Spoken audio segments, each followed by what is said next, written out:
For Legacy, expect that to go up into the top lane for Tapoon. He has so many good ults, like Quickness, Enchanted Crystal Arrow, Shockwave is good-ish. Shockwave is available for Jensen. Exactly, it's the level 6 difference. We saw before the reset, Tally able to play a little bit more aggressively there. Now Bobbip is just around to help push out this wave. Bobbip always going to be on vision too. I mean, right now he's obviously revealing himself, but there's double control wards in this topside jungle, and Jensen might look for the ult. Stepping forward. Ooh. I think what he was trying to do, so you can see where the Demacian standard is, right? Just between those two minions. Jensen deliberately towards it. Tally gets hit with the shockwave. Boxer trying to trade onto him. Bobbip in the way. Here comes the TP. Jensen flashes away, and now that teleport is going to be burnt for nothing. Tapoon unable to continuing to farm. Like, obviously you're going to continue to farm, but you do need to transition that advantage somewhere else because Graves, again, is going to be outscaling you. But now, the rest of Team Liquid is on the way to try and stop this from going down, and there's an arrow coming up the river. Trying to Crystal Arrow. Goes wide. Tapoon, but the shockwave was available for Jensen. Instead, just chucked a little bit of damage down. Rift Herald secured. Tapoon trying to get onto Impact. Knock up. Jensen still stepping forward. The saving charge does not connect. Impact still chasing Tapoon down here. Tally's going to try and turn it back around, but Impact's so tanky. Shockwave stolen away by Tapoon. There's the culling onto Jensen. Tapoon goes in. Shockwave hits 2, but it's not enough as Team Liquid to take a kill. And now CoreJJ has the flank position, has the quickness, and he's going for it. Trying to get onto Babbitt, now turning his attention to Tally. Can't land it with the grand entrance. Babbitt forced away, and Tally is all on his lonesome underneath the tower, but there's not a minion wave here yet. I think I know how this one ends. Tally's trying to clear away the minions, but there's 4 members of Team Liquid here. There is the shockwave, and there goes Tally. 3-0 already for Team Liquid, a 2,000 gold lead. And again, it's not the key focus, but I want to praise Tactical for a second here because CoreJJ was in top lane.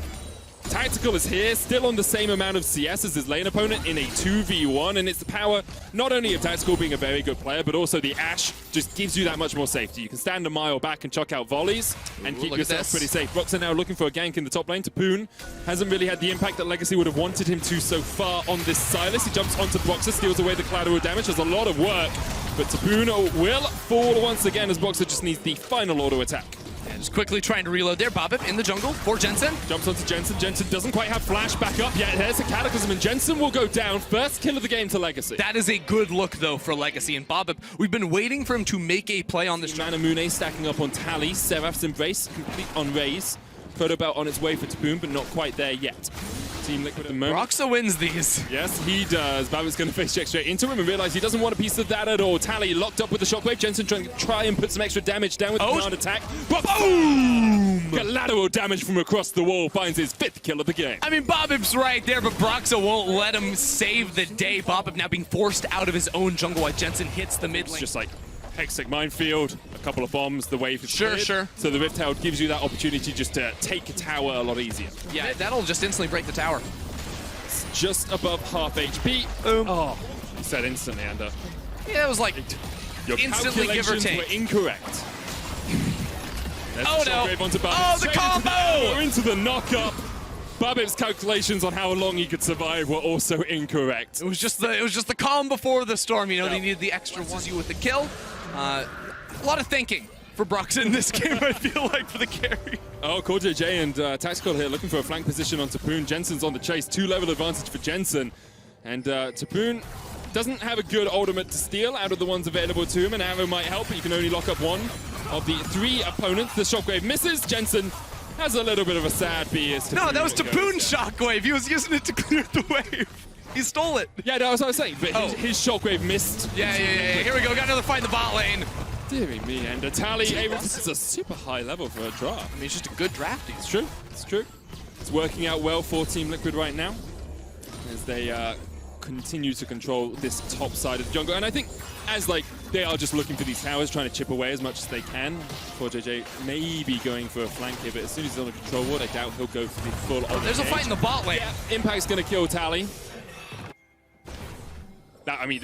That's about it. That's all you can call. The Call of the Forge God into the clapback. I was expecting the assassin tank backline mage AD carry. The flowers call. Here we go. Let's see if Bobbip. Every time you step past that first brush, and I'm like, he's gonna die.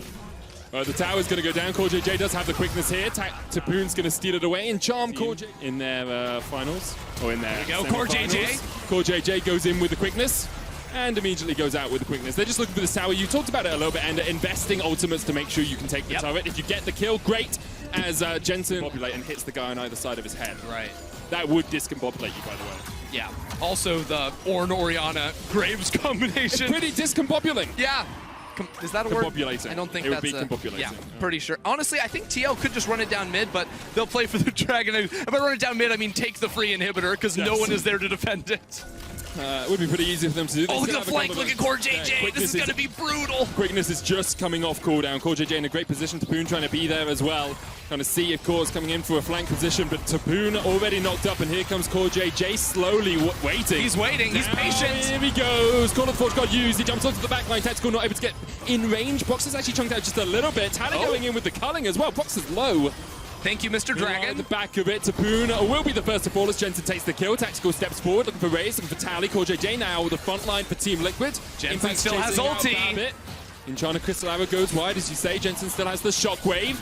Tactical chunked out. Hextech Minefield, not quite enough. Io's going to fall to the Hextech wind up from Jensen. Clockwork wind up. Actually, Oriana's passive as Babip jumps back in. Jensen, there's the shockwave. There's the double. And it took Team Liquid a little while longer than we expected, but they managed to clean up the fight. Yeah, Ray's trying to teleport out of this one. They are right now. But this is the Team Liquid way, and I will say this isn't a slow game in any way. No. Like Team Liquid are. Impact's just going to put his body between the turret and the rest of Team Liquid. There goes the first inhibitor.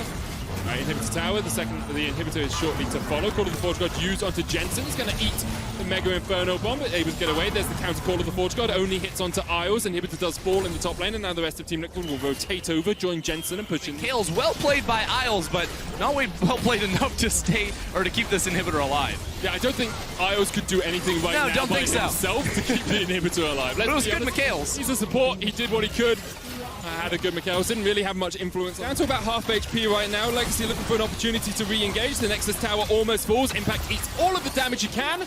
Takes none in response. Box is now like, hey guys, let's do it tutorial style. I've been watching a lot of Bob Ross. I like to paint by numbers. I want to take this bot lane inhibitor. But do they even? I think they just want to close out here now, Medic. They will get the first Nexus Tower. Now they're looking for the second. The arrow goes wide. Just chops off the top of a minion's haircut. And Legacy just continuing to try and defend. Tactical steps forward. It's the Call of the Forge God. The Cataclysm used by Babbitt. Tally's already down. Jensen gets one. Tapoon's fallen. Babbitt's fallen. There's another. Ios goes down. Tally the next to follow as Impact tries to chase him away. Tally does what he can with the Culling, gets back onto the fountain and just about survives. But not much can be said for Legacy's base as Tally goes down on the fountain. Only Raze left alive. 0-0-0, and 0 seems to be the chance that Legacy had.